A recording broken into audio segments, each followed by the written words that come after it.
नमस्कार, बहुत स्वागत आप सभी का। आप कल से लगातार इंडिया टीवी पर देख रहे हैं उस बड़े हादसे की लगातार कवरेज अहमदाबाद में, जिसमें 250 से ज्यादा लोग अपनी जान गंवा चुके हैं। अहमदाबाद में एयर इंडिया का बोइंग 787 ड्रीमलाइनर प्लेन गुरुवार दोपहर टेक ऑफ के 2 मिनट बाद ही क्रैश हो गया।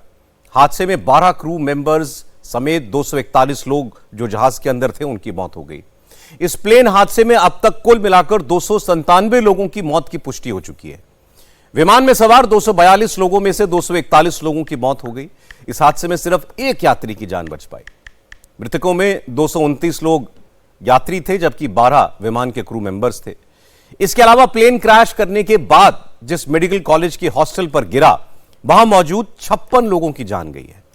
एयर इंडिया की फ्लाइट AI 171 अहमदाबाद एयरपोर्ट से लंदन के गैटविक एयरपोर्ट जा रही थी। इनमें 169 भारतीय सवार थे, 53 ब्रिटिश नागरिक थे, 7 पुर्तगाली थे और 1 कनाडाई नागरिक था, और कुल मिलाकर 230 यात्री थे।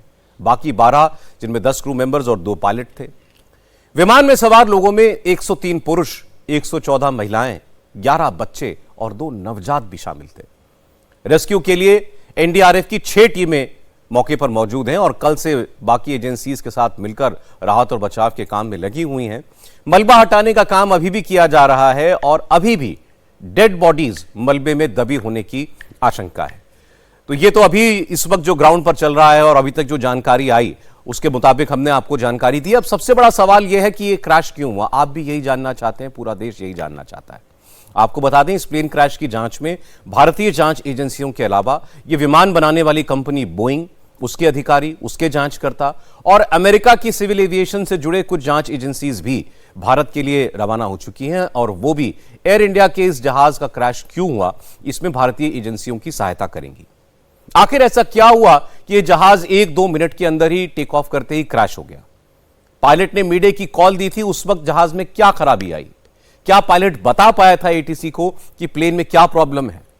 ये सारी बातें जो कॉकपिट वॉइस रिकॉर्डर है, जो फ्लाइट डेटा रिकॉर्डर है, उस सब में दर्ज होगा, जिसे हम लोग ब्लैक बॉक्स भी कहते हैं, और उसकी तलाश अभी जारी है। किसी भी हादसे में ये जो ब्लैक बॉक्स होता है, इसमें जो सुराग मौजूद होते हैं, जो डिटेल्स मौजूद होती हैं, वो इन्वेस्टिगेशन का सबसे बड़ा सुराग होती हैं। अभी ये ब्लैक बॉक्स मिलना बाकी है। अभी फिलहाल ये भी प्रयास हो रहे हैं कि कहीं कोई और शव जो हैं वो मलबे में दबे हुए तो नहीं है, क्योंकि ये नहीं कहा जा सकता कि नीचे जब जहाज गिरा तो उसकी चपेट में कुल कितने लोग आए होंगे। हमने आपको बताया अभी तक 56 लोगों की मौत इस जहाज के नीचे गिरने से जो कोलैटरल डैमेज हुई उसमें हो चुकी है। बड़ी तादाद में लोग अस्पताल में भर्ती हैं। आज प्रधानमंत्री नरेंद्र मोदी भी अहमदाबाद गए। कल आपने देखा था गृहमंत्री भी वहां पर पहुंचे थे। प्राइम मिनिस्टर ने आज अस्पताल जाकर घायलों का हाल भी जाना और क्रैश साइट पर जाकर के उन्होंने अपनी आंखों से देखा भी कि इस जहाज की क्रैश में कितनी तबाही मची है। और जो डिटेल्स ग्राउंड से आएंगी वो आपके साथ हम शेयर करेंगे। इस वक्त प्रोग्राम में हमारे साथ air vice marshal PK Shrivastava ji मौजूद हैं। सर, स्वागत है आपका। हमारे साथ एयर कमोडोर AS बैल हैं, स्वागत सर आपका। और एयर कमोडोर कार्तिकेय काले साहब भी आज हमारे साथ प्रोग्राम में है, former principal director aerospace safety air headquarters Indian air force. Sir, आपका भी बहुत स्वागत है। EVM साहब, अभी कुछ कहा नहीं जा सकता, ये तो हम कल से जो एक्सपर्ट्स से बात कर रहे हैं उन्होंने भी ये कहा कि इंतजार करना होगा, लेकिन अपनी अपनी शुरुआती ओपिनियन कुछ लोगों ने जरूर जाहिर की है कि इंजन्स में खराबी आ सकती है। कुछ लोगों ने कहा कि कभी कोई अनुमान लगाने में पायलट से भी गलती हो सकती है। हाँ, क्या महत्वपूर्ण है इसमें, कितना वक्त लग सकता है, और आपको जो इनिशियल जो जांच होगी वो जांच शुरू कहां से करनी होगी? देखिए, इससे पहले कि सौरभ मैं शुरू करूं, मुझे नेचुरली मैं श्रद्धा सुमन अर्पित करना चाहूँगा जिन लोगों की जान इस हादसे में गई है।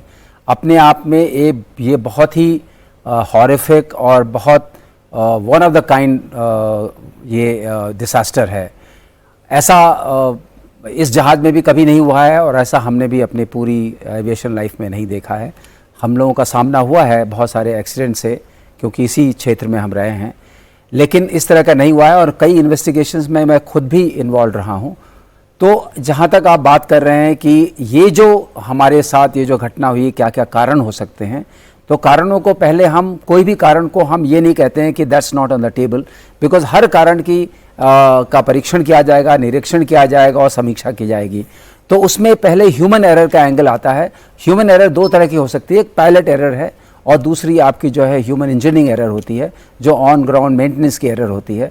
इक्विपमेंट फेलियर की बात होगी, उसको भी पूरे स्पेक्ट्रम में देखा जाएगा। प्रोटोकॉल्स एंड प्रोसीजर्स की भी बात होगी, जिसको हम पूरे स्पेक्ट्रम में देखेंगे, जो प्रोटोकॉल्स प्रोसीजर्स थे वो हुए कि नहीं। लेकिन इससे पहले कि हम बात करें, हमें कुछ स्टैटिस्टिक्स को जानना जरूरी है कि जब टेक ऑफ और लैंडिंग दोनों ही क्रिटिकल फेजेस माने जाते हैं एयरक्राफ्ट फ्लाइंग के, और खास तौर से ट्रांसपोर्ट फ्लाइंग में, जिसमें क्रूजिंग, जब आप क्रूजिंग हाइट पर होते हैं, क्रूजिंग स्पीड पर होते हैं, उस वक्त आपके पास सफिशिएंट टाइम होता है, आप जहाज में कुछ ऐसा कर सकते हैं, आप इमरजेंसी मेजर्स ले सकते हैं, पायलट जहाज को कंट्रोल कर सकता है, कंटेन कर सकता है, वो हो सकता है। तो आप लगन, लेकिन इन दोनों लेग्स में अगर देखिए टेक ऑफ और लैंडिंग में, तो टेक ऑफ के टाइम में स्टैटिस्टिकली बहुत कम ऐसे एक्सीडेंट्स हुए हैं जिसमें इस तरह का हादसा हो कि पूरा का पूरा जहाज जो है फायरबॉल बन करके रिहायशी इलाके में गिर जाए। तो इस तरह का अगर हादसा हुआ है, क्योंकि जब आप टेक ऑफ कर रहे होते हैं उसके पास आपके पास सफिशिएंट टाइम होता है, आपके पास सारा ग्राउंड सपोर्ट होता है, ग्राउंड सपोर्ट मैकेनिज्म होता है, एटीसी होता है। तो ऐसा भी नहीं कहा सकता एटीसी जब आपको क्लियर करती है तो वो देखती है कि आप उसकी बर्ड की एक्टिविटी नहीं है, जो आपका टेक ऑफ का वो ट्रेजेक्टरी होगी, और ये सब एक बार आप अपने आप को एक तरीके से वो कर लेते हैं। पायलट्स भी आप देखते हैं कि इंस्ट्रूमेंट सारे वर्क कर रहे हैं, इंजन की पावर है कि नहीं है, हाइड्रोलिक्स हैं कि नहीं है, सब देखने के बाद ही आप अपने ब्रेक से पैर हटाते हैं। उसमें 3 स्पीड्स काम में आती हैं। पहली स्पीड होती है V1, जो आप जिसे रोल आउट करते हैं, जब आप पहुंचते हैं। फिर VR आता है, रोटेशन वाली स्पीड, जब आप स्टिक करते हैं। और फिर V2 आता है, जो सेफ फ्लाइंग और क्लाइंबिंग स्पीड है। तो अगर इन तीनों पैरामीटर आप देखिए तो ये जहाज लग रहा था सही जा रहा था, सही तरीके से जा रहा था। टेक ऑफ के जस्ट बाद क्रैश होना इसमें एक परेशान या चिंताजनक, बहुत चिंताजनक है, क्योंकि क्या हुआ सर, मैं इस पर जहां तक होना है, एक्चुअली एक बार जरा अहमदाबाद से कुछ इनपुट्स हैं वो मैं व्यूअर्स को मैं दिखा दूं। एक तो प्रधानमंत्री कुछ घंटे पहले पहुंचे हैं अहमदाबाद एयरपोर्ट, वहां उन्होंने अधिकारियों के साथ भी एक मीटिंग की है। इससे पहले वो हॉस्पिटल भी गए थे घायलों से मिलने के लिए, और हादसे वाली जगह पहुंचकर उन्होंने हालात का भी मुआयना किया। उनके साथ civil aviation minister Ram Mohan Naidu और गुजरात के मुख्यमंत्री भूपेंद्र पटेल भी मौजूद थे। हमारे साथ इस वक्त अहमदाबाद से ही निर्णय कपूर, हमारे इस वरिष्ठ सहयोगी, वो हमें ज्वाइन कर रहे हैं। निर्णय, अब रेस्क्यू वर्क जब ऑलमोस्ट पूरा हो चुका है, मलबा हटाने का काम वहां चल रहा होगा, जांच को लेकर के कोई इनपुट्स आपके पास हैं? कोई एजेंसीज ग्राउंड पर पहुंची हों?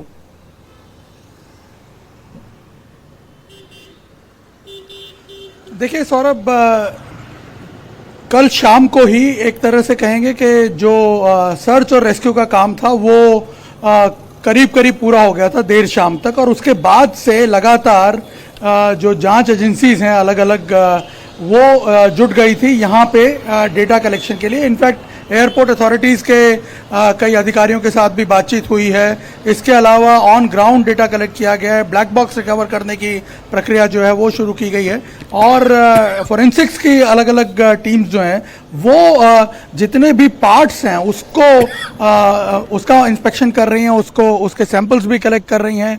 आसपास के जो पूरा एक तरह से जो रूट है उसको भी रिक्रिएट करने की कोशिश की जा रही है यहाँ पे, क्योंकि 1.5 किलोमीटर की दूरी पे ही ये विमान जो है ये आकर के गिरा था। और जिस प्रकार से वीडियो में भी हम देख रहे हैं कि ये टेक ऑफ करता है, और टेक ऑफ करते ही एकदम ये वापस नोज डाइव करते हुए सीधा जमीन पे आके गिरता है जहाँ पे ये गिरा है ये विमान। तो वो सारा प्रोसेस जो है उसको रिक्रिएट भी किया जा रहा है, और जो ब्लास्ट हुआ पोस्ट ब्लास्ट एनालिसिस के लिए एनएसजी की टीम को भी यहाँ पे भेजा गया है। कई बैलिस्टिक एक्सपर्ट्स जो हैं वो भी जो चीज़ें हैं उसको देख रहे हैं, हर एंगल से उसको इंस्पेक्ट करने की कोशिश कर रहे हैं, और तमाम प्रकार की जो इन्फॉर्मेशन है पहले उसको गैदर किया जा रहा है। हम देख रहे हैं कि कल शाम के बाद से ही लगातार सब टीमें जो हैं वो इसी काम में जुटी हुई हैं, और आज जब प्रधानमंत्री पहुंचे हैं तो उनके साथ भी जांच किस दिशा में जा रही है, क्या है, उसके बारे में भी एक जो बैठक आपको रोकूंगा। इस वक्त जो खबर आ रही है वो ये कि इस क्रैश की जगह से इस प्लेन के मलबे से एक डीवीआर बरामद हुआ है, और वो ग्राउंड पर जो एटीसी के लोग थे उनके पास वो चीज डीवीआर इस वक्त मौजूद है। अब क्या होता है डीवीआर, आप तस्वीरों में तो देख रहे होंगे, उनके हाथ में ही है। उन्होंने बताया भी इसके बारे में कि जांच यहां से कैसे आगे बढ़ेगी, सुनिए। सर ये क्या है हाथ में? ये डीवीआर है। डीवीआर अंदर का मैथ्स का? नहीं, वो देखना पड़ेगा कि कौन सा है। मलबे में से निकला है। मलबे में से निकला है। सर और क्या क्या निकला है? सामान है वो क्या है? DVR है सर। ये DVR है। मलबे में से निकला है। नहीं, वो मलबे में से निकला है। प्लीज प्लीज, ये काम नहीं है। नहीं, ये मेरा काम नहीं है, ये दूसरा काम। जो सर अभी आप लोग फिर से जाएंगे अंदर, FSL की टीम अंदर जाएगी फिर से? नहीं, FSL की आएगी। आप लोग ने अंदर क्या क्या किया सर? NSG की टीम ने क्या क्या नहीं, किया? मैं NSG से नहीं हूँ। Police, Gujarat police. नहीं नहीं, कहाँ से हो सर? मैं ATS से हूँ। ATS से। यस। कैसे हैं सर? सर आप ATS से हैं? गुजरात ATS की टीम सर क्या प्राथमिक एक लाइन बता दें? नहीं, वो मैं नहीं बता आधार सकता। विकास कर रहे हैं। तो ये आपने सुना, ये डीवीआर जो है वो बरामद हुआ है। एक बार फिर हमें सुनना चाहिए कि ये कहां से उनको मिला है, ये क्रैश साइट से मिला है या किसी और जगह से।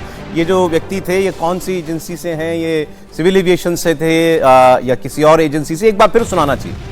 सर ये क्या है हाथ में? ये DVR है। DVR अंदर का मैच का नहीं, वो देखना पड़ेगा कौन सा है। मलबे में से निकला है। मलबे में से निकला है। सर और क्या क्या निकला है? सामान है वो क्या है? DVR है सर। ये DVR है। मलबे में से निकला है। नहीं, वो मलबे में से निकला है। प्लीज प्लीज, ये काम नहीं है। नहीं, ये मेरा काम नहीं है, ये दूसरा काम। जो सर अभी आप लोग फिर से जाएंगे अंदर, FSL की टीम अंदर जाएगी फिर से? नहीं, FSL की आएगी। आप लोग ने अंदर क्या क्या किया सर? NSG की टीम ने क्या क्या नहीं, किया? मैं NSG से नहीं हूँ। Police, Gujarat police. नहीं नहीं, कहाँ से हो सर? मैं ATS से हूँ। ATS से। यस। कैसे हैं सर? सर आप ATS से हैं? गुजरात ATS की टीम सर क्या प्राथमिक एक लाइन बता दें? नहीं, वो मैं नहीं बता आधार सकता। विकास कर रहे हैं। ये ATS से थे, इन्होंने बताया, और इन्होंने बताया मलबे में से ये डीवीआर जो है वो बरामद हुआ है। अब ये अब देखने में भी बड़ा इंटैक्ट लग रहा है, वो चीज कहीं से भी कोई डैमेज नहीं लग रही है। इन्होंने कहा मलबे में था। अब ये किस चीज का डीवीआर है? डीवीआर का मतलब सर क्या? Digital video voice recorder, video recorder, video recorder. Normally कहते हैं कि इसमें दोनों कॉम्बिनेशंस आते हैं कि अगर हम कॉकपिट वॉइस रिकॉर्डिंग का भी होता है और साथ में फ्लाइट डेटा रिकॉर्डिंग का भी, ऐसे बोलते हैं। लेकिन आपने देखा होगा कि ज्यादातर जो ब्लैक बॉक्स हैं वो ऑरेंज कलर के होते हैं। तो कहीं ना कहीं अभी ये पूरा कंफर्मेशन आएगा। हो सकता है ये कॉकपिट वॉइस रिकॉर्डर हो। नहीं, मे बी ये भी हो सकता है सर कि वो तो वहां बिल्डिंग्स भी डैमेज हुई है ना, वो भी मलबे में का पार्ट, उसमें से टूटी हुई चीजें भी हो सकती हैं। इंफोटेनमेंट का पार्ट है। जब आप जहाज में बैठते हैं, as a passenger you see there is a camera which shows you the front and there's a rear camera you can see and you see the map. तो this DVR अगर ये मलबे से निकला है can be part of that, but it is not something which we take into account. It is something which is there. We'll take into account the orange box which is talking about, which we call the black box, where there will be cockpit voice recorder and FDR flight data recorder.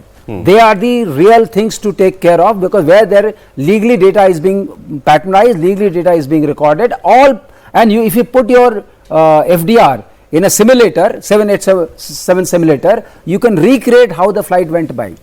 So you it will अब be ये used for that. मतलब किस चीज का part है? ये जहाज का भी पार्ट है या नहीं? अभी ये हमें ये नहीं पता इसका, कंफर्म नहीं कह सकते। लेकिन आप ये ठीक कह रहे हैं, मलबे का तो लग ही नहीं रहा है, because so neat and clean लग रहा है तुमको मलबे का। अब जहाज में तो जो भी चीज होगी वो उस पर आग कुछ का जली असर, होगी, आग का कुछ असर धुआं तो लगा होगा। होगा, कुछ स्मोकिंग होगी।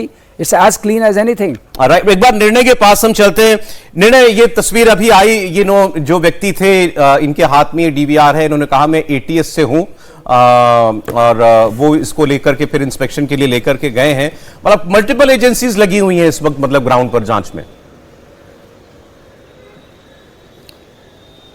सौरभ जो कम्युनिकेट कर रहा था अभी मुझे पता चला है, ये जो है ये मेस के एरिया में से, जहां पे ये प्लेन का जो पहला इम्पैक्ट हुआ था जिस बिल्डिंग पे, उसके मलबे में से मिला है। अंदर से जो टूट के गिरा था पोर्शन, ये मेस का डीवीआर प्राथमिक तौर पे बताया जा रहा है। जो मेस में CCTV कैमरास लगे हुए थे उनका डिजिटल वीडियो रिकॉर्डर हो सकता है। That makes sense. हाँ बिल्कुल, ये आपने क्लियर कर दिया। मतलब इससे जब इम्पैक्ट जहाज का हुआ होगा उस वक्त अंदर क्या माहौल, क्या हुआ, कितना डैमेज हुआ, कितने लोगों को चोट पहुंची, जनहानि हुई, वो सब चीजें इससे पता चल सकती हैं।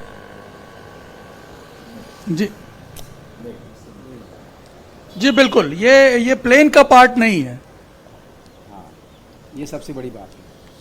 देख, आप निर्णय बता रहे थे कि रेस्क्यू का काम कल पूरा हो चुका था, तो कल से अब तक इस वक्त ग्राउंड पर क्या चल रहा है?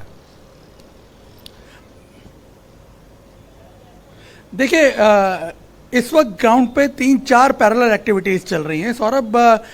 रेस्क्यू का काम पूरा हो चुका है, डेड बॉडीज काफ़ी मात्रा में रिकवर की गई हैं, लेकिन अभी भी मैं आपको बता दूं कई ऐसे पैसेंजर्स है उस प्लेन के जिनके बारे में कोई भी मालूमात अभी तक हासिल नहीं हो पाई, उनके अवशेष भी नहीं मिल पाए हैं।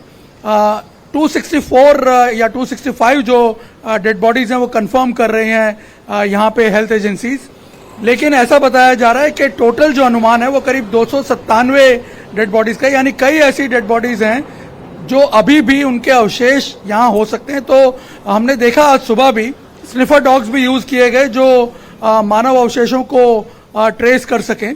तो ऐसे लोगों की जो पड़ताल है वो भी चल रही है साथ साथ पैरेलली। इसके अलावा जो मलबा है अब उसको भी एक तरफ क्योंकि पूरी तरह खंगाल लिया गया है तो उसे भी एक तरफ करने की कोशिश के जो प्रयास हैं वो चल रहे हैं। और इसके साथ साथ जो अलग अलग एजेंसीज हैं वो अपने अपने प्रोटोकॉल्स के हिसाब से, अपने अपने डायरेक्टिव्स के हिसाब से यहाँ आकर के सारे जो सीन ऑफ ये एक्सीडेंट है इसको इंस्पेक्ट कर रहे हैं। यहाँ पे आकर के जो भी उन्हें मटेरियल कलेक्ट करना है वो कलेक्ट कर रहे हैं, सैंपल्स वगैरह। तो ये प्रोसेस एक साथ 3-4 पैरेलली कल रात से यहाँ पे अभी तक चल रहे हैं और इसीलिए आपने देखा होगा पूरा का पूरा एरिया जो है अब वो आउट ऑफ बाउंड कर दिया गया, क्योंकि इस प्रोसेस को किसी भी तरह से खलल नहीं पहुंचने देना चाहती हैं एजेंसी सब।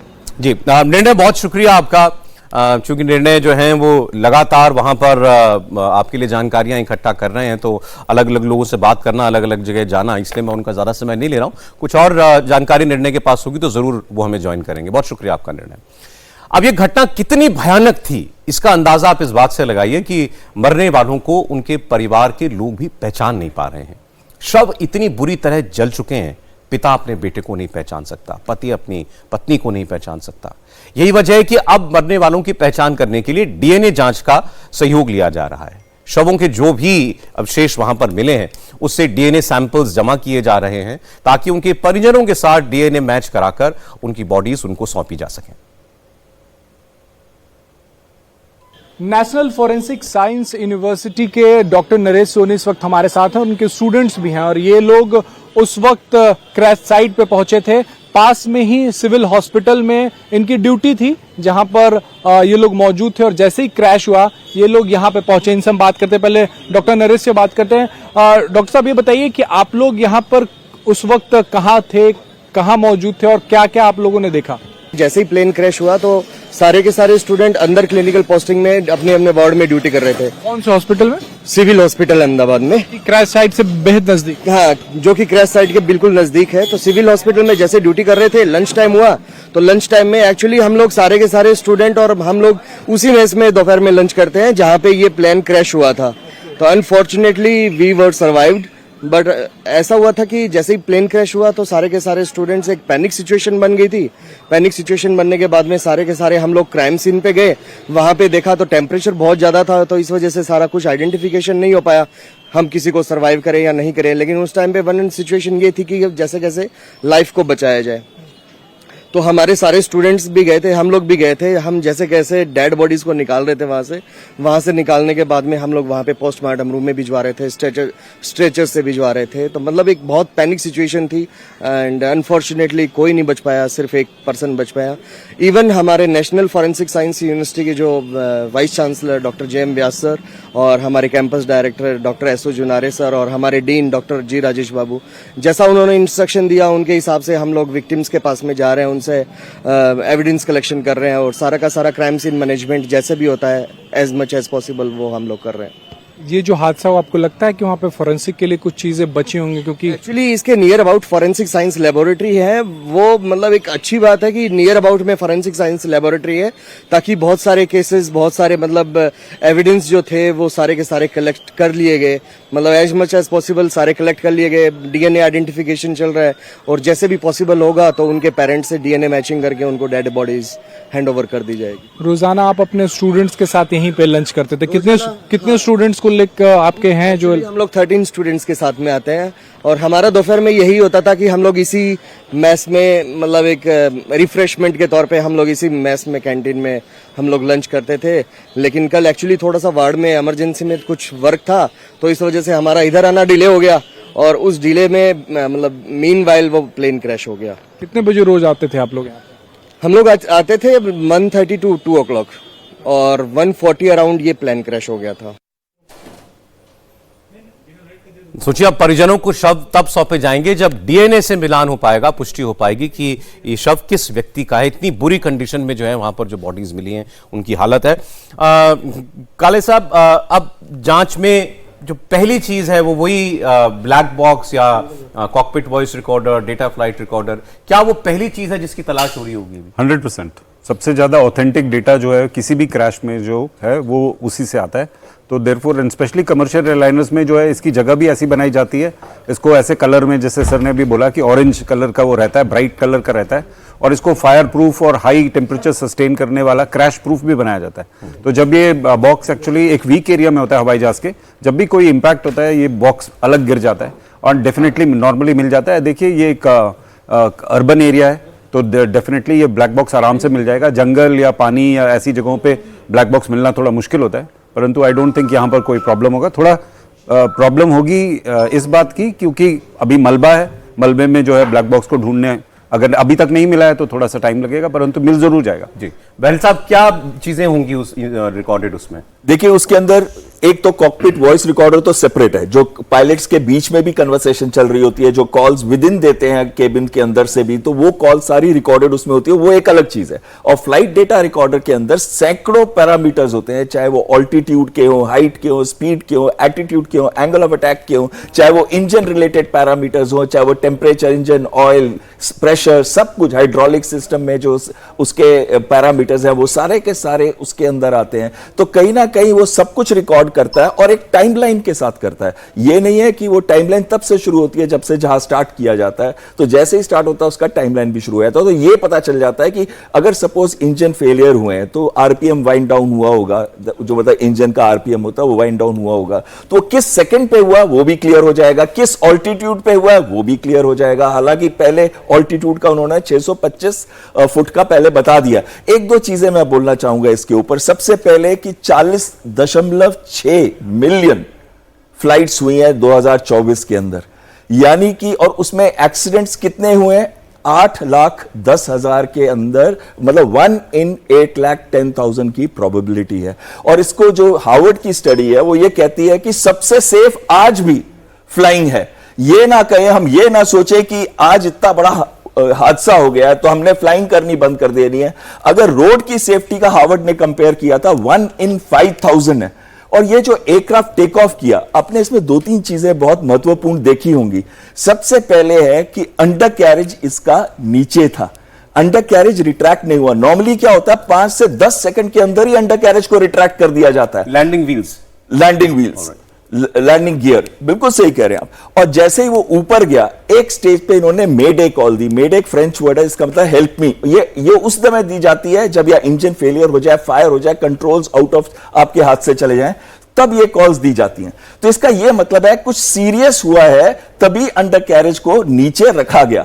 और दूसरी बात है ये हुआ इमीडिएटली आफ्टर टेक ऑफ है। और फिर हम देखते हैं जब वो जहाज डिसेंड कर रहा है तो उस डिसेंड के अंदर हम देखते हैं कि उसमें कोई भी पावर पीछे से नहीं आ रही। आप देखिए नॉर्मली जब जहाज उड़ता है पीछे जो इंजन के है वो एक हल्की सी ट्रेल सी आती है जो आपको बड़े क्लियरली दिखती है जब भी अगर इंजन फुल पावर पे हो, जैसे कि ये वाला था। और जैसे ही वो नीचे गया आप देख रहे हैं कि वो हर टाइम पायलट उसको उठाने की कोशिश कर रहा है क्योंकि उसको सामने दिख रहा है कि बिल्डिंग पे जा रहा है। तो यानी कि दोनों इंजन में पावर नहीं थी। और ये क्यों नहीं थी, ये इसका रीजन जो है वो तो टेक्निकल इन्वेस्टिगेशन बताएगी। प्री मैच्योर होगा इसके बारे में कुछ कहना। ये टेक्निकल डिफेक्ट भी हो सकता है और ये बर्ड हिट भी हो सकता है। ऐसा एक केस हुआ था जहां पे फ्लॉक ऑफ बर्ड्स में आज से 2009 के अंदर एयरबस 320 के दोनों इंजन जो थे वो चले गए थे और कैप्टन ऐसा हुआ है पहले? बिल्कुल। और कैप्टन पर वो हुआ था 3,000 फुट पे। तो वहां पे इतनी बड़ी फ्लॉक ऑफ गीज थी कि वो दोनों इंजन के अंदर गई, इंजन फेल हो गए, उन्होंने हडसन रिवर पे लैंड किया। वो बर्ड हिट था, क्लियर वो बर्ड हिट था, वो क्लियर बर्ड हिट। सो ऐसा हम रूल आउट नहीं कर सकते। और वो चीज सिर्फ एक टेक्निकल इन्वेस्टिगेशन ही बताई। आपने सर उसके अंदर ये वाला बहुत इंपॉर्टेंट है। ये जो हम फ्लाइट डेटा रिकॉर्डर या ब्लैक बॉक्स की बात करें, ये एक बहुत महत्वपूर्ण जहाज में जो भी अगर कोई भी टेक्निकल प्रॉब्लम थी, जहाज की कोई प्रॉब्लम थी, तो वो उस फ्लाइट डेटा रिकॉर्डर में आ जानी चाहिए। दूसरा आपने बताया कि उसका जो लैंडिंग गियर है वो अभी भी नीचे है है, अभी भी नहीं। ये भी एबनॉर्मल बात है, एबनॉर्मल। और तीसरा आपने बताया कि अगर इंजन चालू थे उसके तो पीछे कुछ फ्यूम्स जैसा कुछ नजर आता अगर वो फुल पावर पे हो तो बिल्कुल। ये दो तीन इंपॉर्टेंट। गिरीश शर्मा जी हमारे साथ हैं, फॉर्मर पायलट एयर इंडिया। गिरीश जी स्वागत है। हाँ, बोलिए प्लीज। नमस्कार आप सभी को। देखिए, पहली चीज़ जो आप लोगों ने नोट की है, जो भी हमारे पास सीसीटीवी फुटेज जो एयरपोर्ट से रिकॉर्डेड होकर के आया है और जो सोशल मीडिया पे भी आ रहे हैं कई जगह से कि एयरक्राफ्ट के लैंडिंग गियर डाउन है, वो अप नहीं हुए। दो रीज़न हो सकते हैं कि या तो हाइड्रोलिक्स फेल हुआ है, या उनका landing gear retraction system fail हुआ है, या कोई इलेक्ट्रिकल सिस्टम फेल हुआ है। उसके बाद भी उसके अंदर एक रिडंडेंसी दी हुई है, आप इमरजेंसी बटन दबा करके लैंडिंग गियर को रिट्रैक्ट कर सकते हैं।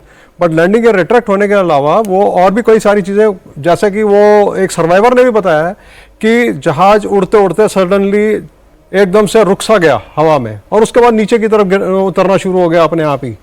और जब वो गिरा है तो कुछ एरिया जो है हॉस्टल के ऊपर गिरा है, और कुछ एरिया ये जो है ग्राउंड पे आकर के गिरे हैं, जो सर्वाइवर एक बचे उसमें। और वो सर्वाइवर कह रहा है कि मेरे को जब अपने आप को मैंने संभाला है तो मैं अपनी सीट से सीट बेल्ट खोली, उठा और एकदम से इमरजेंसी विंडो को खोल करके मैं जहाज से बाहर निकल गया। इसका मतलब यह है कि उसके लिए उसके पास 15 से 20 सेकंड लगे होंगे जब तक उसने अपने आप को संभाल करके अपने को बाहर निकाला है उस जहाज से। ये दूसरा पॉइंट है। तीसरा पॉइंट यह है कि उसके बाद उसके अंदर जो है धमाका हुआ है, जो फ्यूल स्पिल हुआ है और जो चीजें हुई हैं। अब तीसरी चीज ये आती है, बट सर लेकिन वो जो जैसे ये विजुअल चल रहा है स्क्रीन पर भी आप देखिए अगर, यस, वो तो जहाज बस नीचे डिप हुआ, एकदम धमाका हुआ। इसमें नहीं दिखाई देता कि बीच में कोई गैप हो हिट होने के या नीचे क्रैश करने के और ब्लास्ट होने में। देखिए, वो आदमी बगैर जले बाहर निकला है थोड़ा सा, पूरा का पूरा। उसके साथ वाली जो दूसरी इमरजेंसी विंडो है वो ब्लॉक हो गई है। वो ब्लॉक इसलिए हो गई है, वो दीवार वाली साइड पे आई है, ये ओपन एरिया वाली साइड पे आई, तो ये इस साइड से निकल गया, और ये निकल गया बिल्कुल। नहीं, वो तो करिश्मा, और कैसे हुआ वो 15 सेकंड का टाइम उसको मिला बीच में, 10 से 15 सेकंड का टाइम। जो एरिया, जो चीजें ऊपर मिली हैं और मेस के साथ टकराई, जो एरिया जितना फ्यूल ऊपर मेस में टकराया और मिला है उनको, फ्यूल टैंक जो ऊपर का है वो ब्लास्ट हुआ है। ये जो आप लैंडिंग गियर वाली बात करते हैं, बहल साहब ने भी ये कहा, जहाज जैसे ही लिफ्ट ऑफ हो जाता है ये अपने आप अंदर आ जाते हैं। नहीं, अपने आप नहीं आते। Retract under carriage. पायलट ये कहता है, there is a standard call out. There is a standard call out, and every pilot has to give it. Pilot monitoring, who is monitoring, and there is one person who is pilot flying. Pilot monitoring will say positive rate of climb after seeing vertical speed indicator as well as your altimeter. Both are showing positive indications. Then he says positive rate of climb. The moment he says positive rate of climb, the pilot flying says retract landing gear or landing gear up. These are the standard phraseologies, and every aircraft. मैं समझना चाह रहा हूँ lemon terms में, उसके लिए somebody has to do something, कुछ button push करना होगा, कुछ उसको एक्टिवेट करना पड़ेगा। Yes, उसने वो maybe the pilot was preoccupied with something else. Something has happened. मैं वही मैं कह रहा हूँ कि कुछ ऐसा हुआ कि उनका ध्यान उस वक्त इस जहाज की एक बात बता दूं कि in case let's presume, go by the hypothesis, both the engines have seized, flamed out and stopped working, then you cannot retract the undercarriage.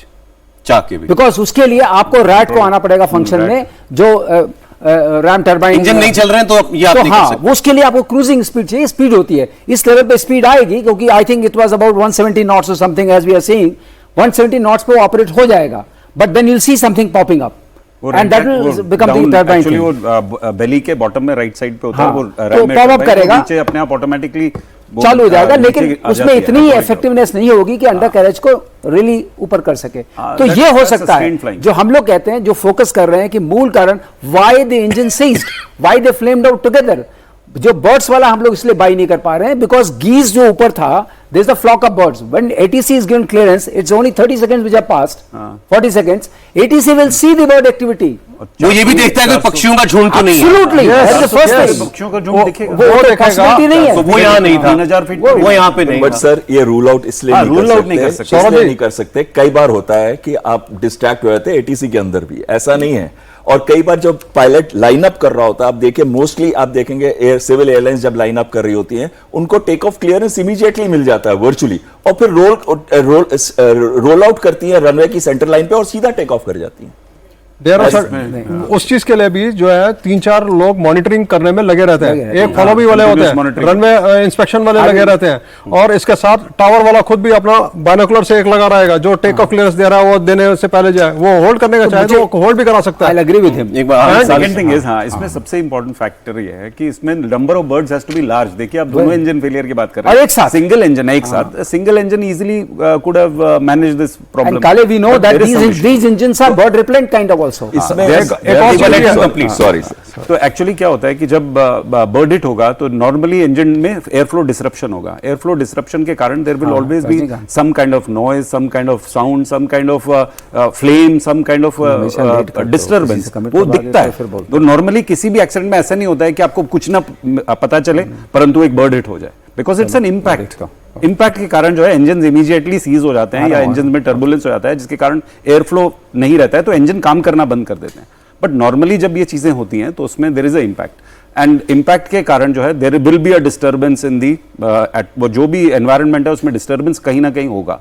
तो अब luckily we have a video, अगर वीडियो नहीं होता तो फिर तो ये कंजेक्चर ही होता, परंतु वीडियो है, वीडियो में कुछ चीजें दिख रही हैं। वीडियो हाई फिडेलिटी नहीं है, अगर बहुत अच्छा रेजोल्यूशन होता तो हमें बहुत कुछ पता चल जाता, परंतु फिर भी अभी जिस तरह से वीडियो दिख रहा है, ये सर्टेन है कि सर इंजन्स काम नहीं कर रहे? नहीं, ऐसा नहीं है, ये भी नहीं, let us not, I don't want to assume, because we can not assume right now, we can not assume right now, at the moment we hypothesize of many things, there is no assumption. another thing we can इसी बात यही बात पहले sir कर लें, मतलब engines नहीं चल रहे थे, ये कंक्लूसिवली नहीं कर सकते। ये आप हम लोग अभी ये नहीं कह सकते, it is pre assumed, you can, everybody is pre assuming it, but there are certain things. Another vantage point I would like to highlight, आपका एक इंजन फेल हो गया, अगर आपकी लोडिंग प्रॉपर नहीं है, लोड एंड ट्रिम शीट वाले ने गलती कर रखी है, चलो लोड एंड ट्रिम शीट सही भी आ गई, पीछे लोडिंग ठीक नहीं कर रखी, आपकी टेल हैवी है, सिंगल इंजन हो रखा है, आपने एक्स्ट्रा लोड उठा रखा है, आपने जो कैलकुलेशन करी है बिफोर टेक ऑफ, जो लोडिंग लेकर के जाने के लिए आपका इंजन की कैपेबिलिटी के हिसाब से, जो भी आप कैलकुलेशन करते हैं वो सिंगल इंजन की कैलकुलेशंस होती है सारी, आप जो भी टेक ऑफ करेंगे सारी सिंगल इंजन की कैलकुलेशंस होंगी, कोई दूसरी कैलकुलेशन नहीं होती टेक ऑफ के time, because take off is the most dangerous thing in this world. और जब आप टेक ऑफ कर रहे हैं और उसकी कैलकुलेशन कर चुके हैं, तो जिस तरह से आप देख रहे हैं, ये जो तस्वीर आपके सामने और जो फुटेज है, इसमें आपको टेल हैवी ही दिख रही है continuously. Pilot is trying to save whatever maximum damage is, but वो डैमेज सेव नहीं कर सका है। आप देखिए किस तरह से वो टेल हैवी, वो नोस नीचे करना चाहे तो क्या होगा, मतलब सर क्या लोडिंग, मतलब सामान वगैरह जो है, सामान है पैसेंजर्स का, कार्गो है, उसके अलावा और पता नहीं क्या क्या कई सारी चीजें जाती हैं, इंजीनियरिंग के स्पेयर्स होते हैं, कोई अपनी जगह पे है या नहीं ये इंपॉर्टेंट है, वो अपनी जगह रख भी दिए, अगर सिक्योर्ड नहीं है। हाँ, CG, what he is talking, what he is talking about CG shifting, CG shift कर गई, CG shift कर गई, ऐसे ही गिरेगा, CG मतलब सेंटर ऑफ ग्रेविटी, अगर आपकी सेंटर ऑफ ग्रेविटी मेंटेन नहीं है, वही टेल हैवी हो गया, टेल हैवी हो गया।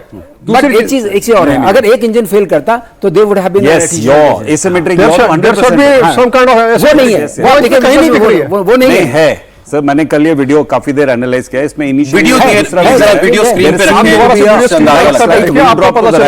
But that is after the descent has set in, there is a slight wing drop to the right and there is a slight yaw, हल्का सा yaw है, बट दैट आई अज्यूम, कुछ मैं कल इसका analysis कर रहा था तो मैंने अज्यूम किया था कि it is the time when the pilot has physically tried to do something, that could be the possibility, but asymmetric yaw जो इंजन फेलियर से होता है, सिंगल इंजन फेलियर से, कंप्लीट इंजन फेलियर, वो डायरेक्शन चेंज, वो नहीं है, not that, वो नहीं है, हल्का सा विंग ड्रॉप है और हल्का सा नोज टिल्ट है, वो काले, I would, I've been in many of this, there will be a significant, that is exactly, so that is not conclusive, that is not conclusive, but what can be, what I agree with him, CG shifting जो होती है, इसे fully loaded aircraft, ये aircraft nearly fully loaded and whatever space are going we don't know, but sir 9 घंटे का fuel, 9 घंटे का तो फ्लाइंग फ्यूल है, 2 घंटे का अल्टरनेट फ्यूल रखा हुआ है उसके अंदर, 1 लाख प्लस आपका फ्यूल है खाली उसके अंदर।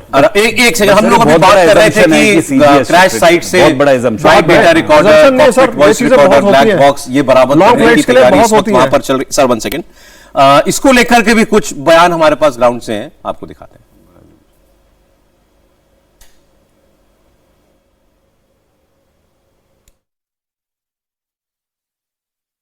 हमारी 6 टीमें ऑलरेडी यहाँ पर हैं, वो लोग कल से काम कर रही हैं, सभी लोग मिलके काम कर रहे हैं। आप लोगों को जो भी होगा हम लोग बताएंगे। ऑलरेडी हमारी टीमें, जैसे ही कल इन्फॉर्मेशन मिला था तब से टीमें लगी हुई हैं, सभी लोगों के साथ मिलके काम चल रहा है। अपनी टीमें ग्राउंड पर हैं, अपना काम कर रही हैं और जैसे ही पता चलेगा आप सब लोगों को बता। देखिए वो सारा जो लोग घायल थे वो ऑलरेडी हॉस्पिटल में है। टीम अभी पूरा अपना काम कर रही है ग्राउंड पर, सारा एरिया क्लियर करने के बाद ही बताया। अभी हम लोग ग्राउंड पर काम कर रहे हैं, आप थोड़ा सा वेट करिएगा, हम आपको समय पर पूरी इन्फॉर्मेशन। ये जो नीचे रेस्क्यू में लोग जो सबूत ढूंढने में एजेंसियां लगी हैं उनके बारे में, उनसे ये बयान आप सुन रहे थे। बैल साहब भी आप कुछ कहना चाह रहे थे। जी sir.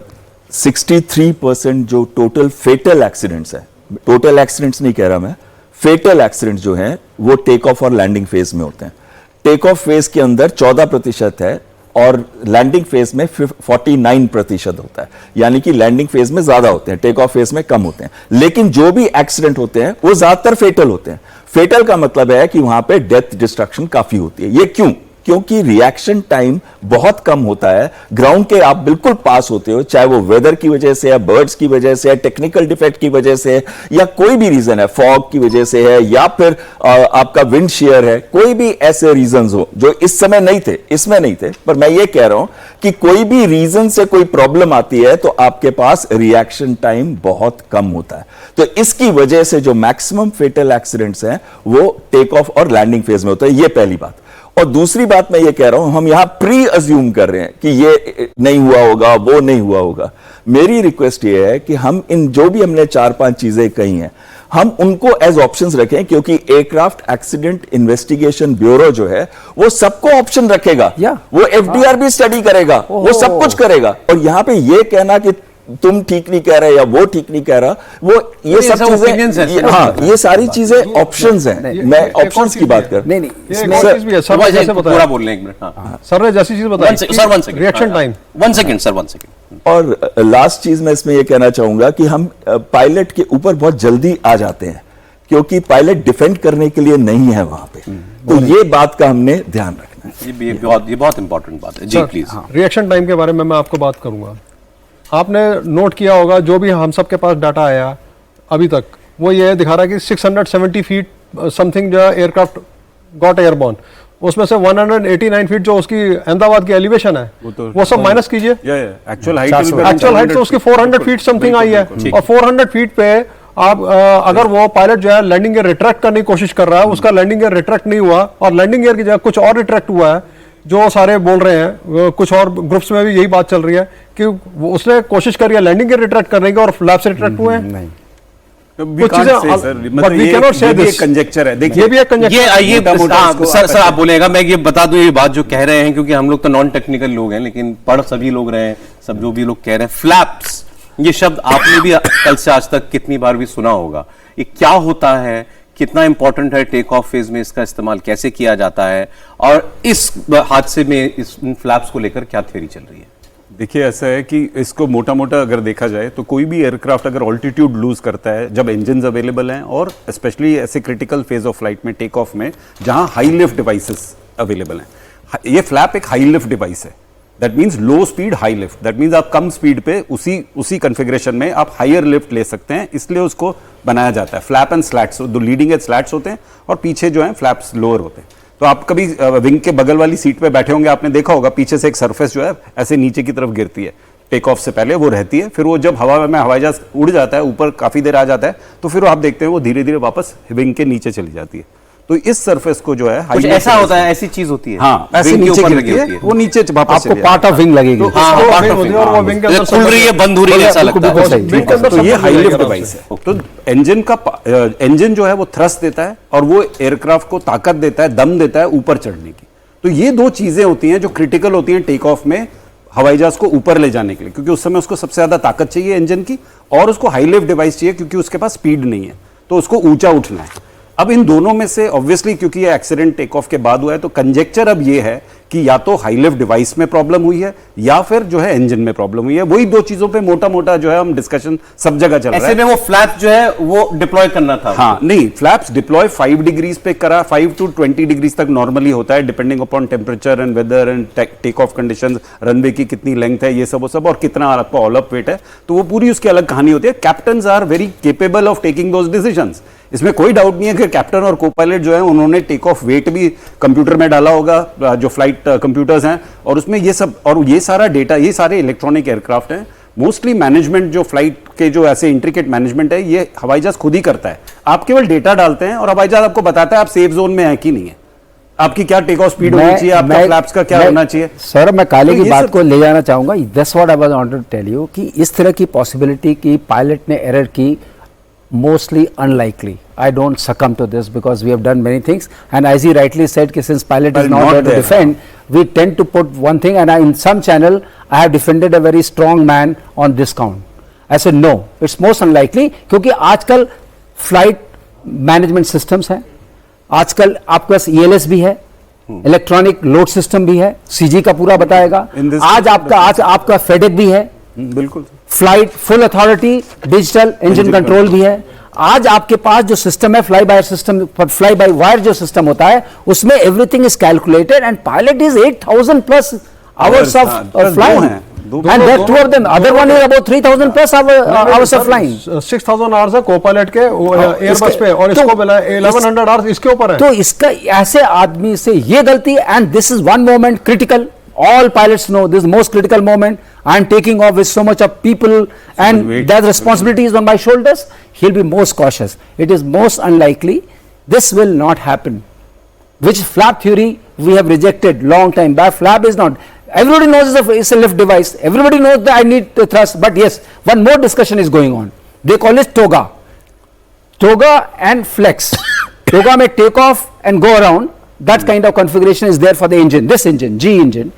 And second is flex, it's flexible. Normally you keep flexible, you want less wear and tear of the engine, so you put it in the flexible mode. As an engineer I'm telling you. And second thing, so if you are tempted for the engine to be getting less wear and tear and you got load, and then somebody is correlating the length of the runway, he took the full length of the runway, all that is not there. This is not the way it is going to happen. सारी गणनाएं, सारी calculations गलत हो जाए आपकी। What Behal was telling, we will, any investigation will see each and every part of it, including the fuel part of it. जी बिल्कुल, सब देखेंगे, or there is another angle which we are not saying. They'll see all angles how this has happened. It was man-made, or it was because of the equipment, material, people, or otherwise protocol procedures. ठीक है वो सारा होगा, and it will be very huge, and all data is available with you. FDR is there and CVR is there. Absolutely. They'll tell you what went between the pilots, ATC and all that, all communication is there. Along with FDR, CVR. So it will not happen that somebody will just take a decision out of blue on a hypothesis that this happened. कि ये काम तो सबसे आसान है कि कह दें कि पायलट से कोई गलती हुई है। Yes. और ये But most unlikely. अच्छा कोई, अच्छा ये इतनी आसानी से कोई ये क्यों नहीं कह पाता कि जहाज में कोई गलती होगी, कंपनी से कोई गलती हुई होगी, मतलब ऐसी भी चर्चाएं चल रही हैं।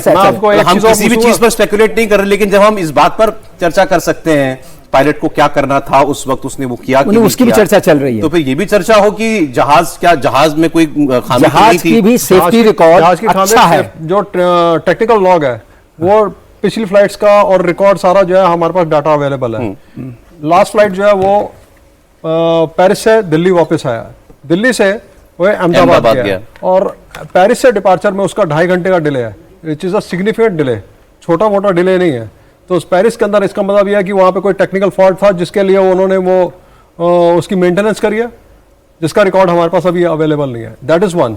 सेकंड, आपने कहा पेरिस में कुछ उसमें रिपेयर किया गया, उसमें रिपेयर किया गया होता है, और वो जो है रजिस्टर जो है एयरक्राफ्ट के अंदर चला जाता है। पेरिस के अंदर वो एक शीट जिसके अंदर काम किया वो इंजीनियर निकाल करके अपने पास रख लेगा, या उसकी फोटो स्कैन करके यहाँ मेंटेनेंस कंट्रोल में भेज देगा, एयर इंडिया के मेंटेनेंस कंट्रोल में। सेकंड थिंग, आपको मैं एक चीज़ पे ध्यान देना चाहूँगा, हमेशा जो है रनवे इंस्पेक्शन कंटिन्यूस होती है, स्पेशली जहाँ पे बर्ड्स बहुत ज़्यादा होती हैं। तो जो रनवे इंस्पेक्शन टीम है, क्या उसने रनवे इंस्पेक्शन करी थी? Any debris was found before the departure of this aircraft? क्या वो उन लोगों ने- सीसीटीवी वाला जो फुटेज है ना सर, वो है तो वो भी चला दीजिएगा। वो सीसीटीवी उसमें तो बिल्कुल स्मूथ उसका रन जो है वो तो स्मूथ दिखाई दे रहा है। ये वाली पिक्चर जो है बिल्कुल सही कह रहे हैं आप। ये सीसीटीवी का फुटेज जो है यहाँ साइड से दिख रहा है। अगर हमें जो है वो रनवे एंड से जो है उसका सीसीटीवी का फुटेज देखने को मिले तो ज्यादा बढ़िया मिलेगा। जिस साइड उसकी नोज है वहां से उसमें क्या देखना चाहेंगे आप? उसमें से हमें क्लियर कट देखने को मिलेगा कि इंजन के अंदर क्या गया, हवा गया साथ साथ। ओके, अगर कुछ गया तो वो रनवे के एंड पे होता है। अगर वो रनवे के एंड के उस साइड पे अगर कोई कैमरा है वो आपको क्लियर डिटेल दे सकता है। सर एक बार वो फिर से रन कर सकते हैं सर, ये टेक ऑफ रोल आप देखेंगे। बिल्कुल सही है। अब ये देखिए, ये पीछे दिख रहा है आपको सर, सॉरी, हाँ जी, हाँ आप बोल लीजिए।